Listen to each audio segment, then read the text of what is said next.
My friend Kay Montgomery wrote, "I invented Unitarian Universalism all by myself. Now, I know numerous other people who have done this as well," she says. "I did it on buses traveling up and down Livernois Avenue in Detroit.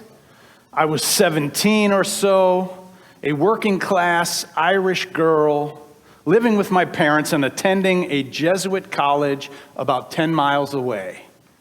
The Jesuits would have been astonished, I suppose, to learn that this was what they had fashioned.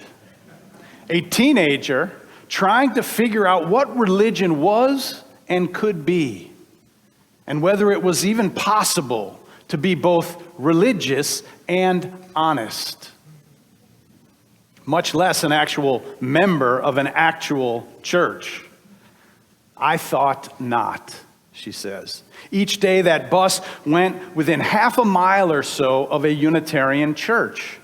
But I didn't know that, and if I had known, it wouldn't have meant a thing. A decade later, in another city, long after I'd given up religion, I stumbled on a passage in a book that described Unitarian Universalism. I was astonished. This thing I had invented actually existed. A richer version than mine, a version with a religious, intellectual, and cultural tradition I could not have imagined, but still identifiably mine. And then there was the experience so many of us have of coming home, of showing up and finding comfort and challenge and people who insisted that I grow, of finding ideas that thrilled and scared me because they demanded so much, of finding a community of scrappy, smart, satisfying people who care passionately about each other and the community they are a part of, and about leaving the planet a better place. People who believe that they need one another for all kinds of personal and social reasons and for the work of making justice. We come from so many places. Parents who want their children to be religious but not indoctrinated. Community activists who want a spiritual grounding for their work. People who left a traditional religion because they grew uncomfortable with its message. Those with generations of Unitarian or Universalist forebears, gay, lesbian, bisexual, and or transgender people who want a church where they will feel welcome and where their partnerships will be blessed. Biracial families, couples from different faiths who joined because they wanted to be married by a clergy person who will respect and honor their traditions, and they decided to stay. Many paths are traveled on the way to a church community like this. Those are the words of my good friend Kay Montgomery. Now, I want to take us back for a moment to ancient Greece, where there was a place called the Agora. Now, the word Agora translates as gathering place. The Agora would attract people from all walks of life, political figures, poets, philosophers, and common folk. Subsets of people who would not have otherwise interacted with each other as part of their daily routines. The ancient Agora of Athens is probably the best known example. It was a place to hang out and watch performers and listen to famous philosophers and to participate in democracy. Over the past decade or so here, there's been a lot of talk in our country about the importance of having a third place in our lives. Our first place is our home. The second place is our work or our school, as the case may be. And a third place is a place that we choose to be in. It offers opportunities to relax, to learn, to explore, to be yourself in public, to meet new people, and to see familiar faces. It should be a place that allows you to broaden your interactions with others, to be creative, to feel welcome. Having a third place enlarges people's lives, and it significantly improves their well-being. I was reading a book just this week, in fact, with the title, Belong, Find Your People, Create Community, and Live a More Connected Life. The author, Greek Agora, shares statistics from the American Sociological Review that show that having weak social ties is as harmful to your health as being an alcoholic, and twice as harmful as obesity. I had to read that twice just to make sure that I got it. Poor social ties is as harmful to your health as being an alcoholic, and twice as harmful as obesity. Now, one of the most important qualities of a third place is that you have no obligation to be there. You can come and you can go as you please. For many of us, All Souls is our third place. It's a place where we can relax and have fun and learn and love and explore and be ourselves and have cultural exchanges and opportunities to give back and to be around people we might not otherwise get to know. It's a place where we build resilience and courage and can be engaged in all kinds of issues and activities that matter. Now, David Cronin, who used to own a bookstore named Changing Times, he tells a story about a time when a woman came in to his store with a small child. She asked, "Do you carry resin incense?" "Well, yes, I do," he replied, as he began walking her over to the incense. Now, when they got there, she picked up a small bag of amber resin, held it to her nose, and took in a long, deep smell with her eyes closed. After a moment, she looked at him with a huge smile and joyous eyes. She lovingly spoke of growing up in Morocco and how her mother would take her to the market. There'd be rows and rows of small, colorful stalls, many of which would burn amber resin incense. She liked to burn it now whenever her heart was heavy, missing her homeland. He says, "For a moment, I could feel her joy, and it felt like I was transported back with her to the marketplace of her childhood. It was as if we were walking together, children holding hands among the stalls." Sometimes it's the coming together, the joining of our hearts and our stories over the things that we've found, or the things that we've lost, or the things that we've done, that draw out the best of our humanness. I've experienced this kind of thing many times here at All Souls. I bet you may have as well. In a classroom or a small group, or during the check-in at a committee meeting.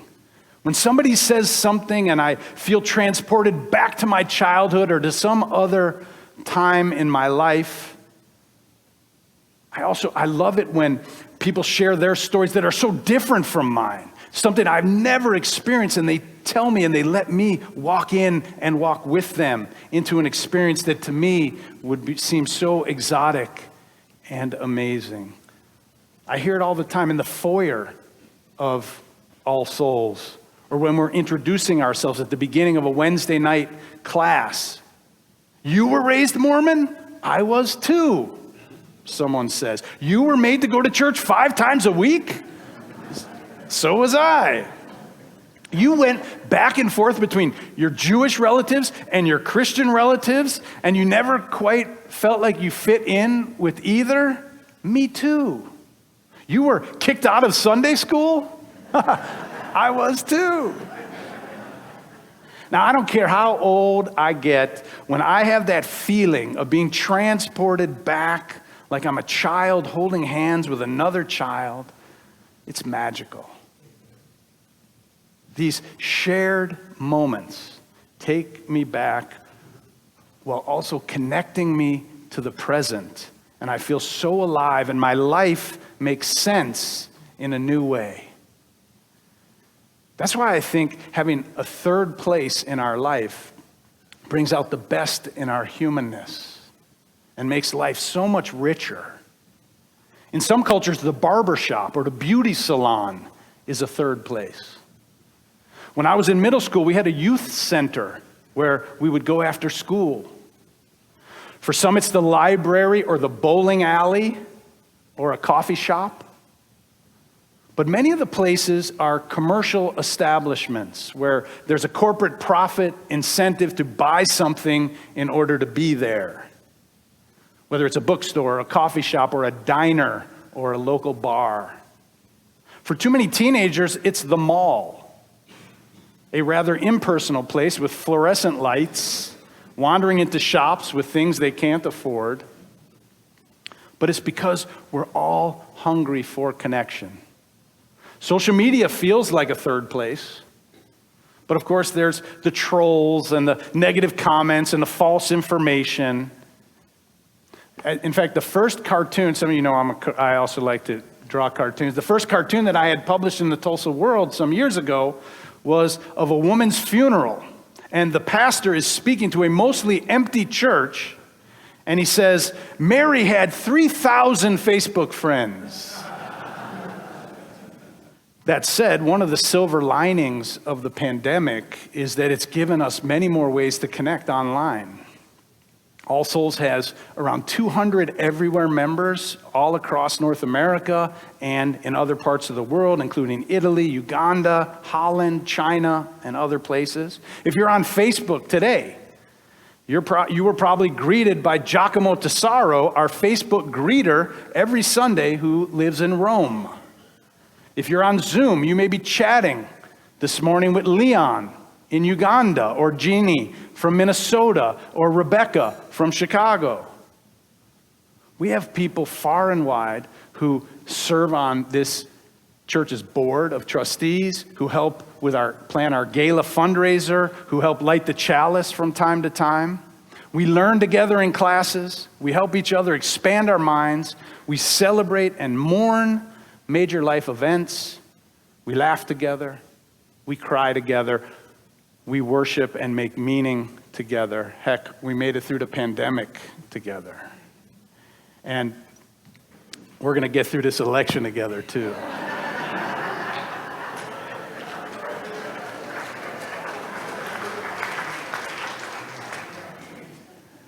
Now, for those of us who are in Tulsa, we also have people who will bring us a meal when we're in or just out of the hospital. People who will be with us when someone we love dies, who will help us raise our children, will help us grow old with grace, will help us stay young with engagement, will help us die with dignity and comfort and people around us. I'm reminded of something I read some years ago from anthropologist Margaret Mead. She was asked by a student, what is the earliest sign of civilization in a culture? Now, the student expected Mead to talk about fish hooks and clay pots and grinding stones, but no. Mead said that the first sign of civilization in an ancient culture was a femur, a thigh bone that had been broken and then healed. Mead explained that in the animal kingdom, if you break your leg, you die. You can no longer run from danger or get to the river for a drink or hunt for food. You are meat for prowling beasts. No animal survives a broken leg long enough for the bone to heal. A broken femur that is healed is evidence that someone has taken time to stay with the one who fell, has bound up the wound, has carried the person to safety, and has tended the person through recovery. Helping someone else through difficulty is where civilization starts, Mead explained. In our fast-paced, constantly changing, often divided world, I'm so thankful to have this church as a third place. Too many people are trying to get through these times without an authentic community of fellow travelers. I hope that you don't take this place for granted. In this highly conflicted election year, in this era of banning books and Bibles in schools, as we publicly debate things like gender and race and inclusion, it's a blessing to have a whole bunch of real people who are different from ourselves and people who are just like us. I can't imagine trying to get through it without all of you. And even if I could, I wouldn't want to. My friend Kay, who I mentioned earlier, who thinks that she invented Unitarian Universalism on her own, she went on to share that she had an experience that changed her feelings about inviting others to her chosen faith tradition. She said, when my brother was dying, the sibling I had always been the closest to, for months I spent every weekend that I could traveling from Boston, where I lived, to Detroit. Those weeks were fraught with pain and grief, but also with unexpected moments of something like joy. John and I and the rest of the family cried and we laughed. And then odd and amazing things happened. Because in the midst of this tragedy, this watching of a marathon runner curled on his bed like a child, there was space only for honesty. Odd and amazing things happened, but none more odd and amazing than this. Johnny experienced a deathbed conversion. My Roman Catholic brother became a Unitarian Universalist. She writes, he gathered us, his wife, his grown sons, and me, and asked that a friend of mine, Teresa Cooley, the minister of the First Unitarian Universalist Church in Detroit, the very church I had passed in the bus those decades earlier, and he asked her to minister to him for the last weeks of his life. The memorial service was held at that church, attended by hundreds of people. Kay says, I smiled, honored to have witnessed this final act of integrity, and pleased to know that he and I were more alike than we had guessed. I was also sad that his life, which was so rich in so many ways, had not been as spiritually satisfying as his death. And I was conscious that the one person who might have changed that was me. I had talked about my church, of course, but the one thing I hadn't done, hadn't even thought of doing, was urge him to join me there. This is what I've learned, she said. For each time I don't reach out to someone who might find meaning and value in this tradition, for each time I hesitate to be hospitable out of shyness or solipsism, I may be leaving someone's life poorer than it might be. If there's a teenager on a bus somewhere, and there is, I'd like to offer her the good news of All Souls and Unitarian Universalism. Now, I realize that most of us are hesitant to even mention we go to church, let alone invite someone, mostly because of the negative connotations that so many have had with churches and those who try to bring others. But an invitation here can add so much to the life of someone who shares our sensibilities. Think about how much it's added to your life. Let's admit it, this is a very different kind of community. This is a gathering place for love and courage and connection. It's a third place like no other anywhere in the world. Let's not hide it under a bushel. I love you. Welcome home.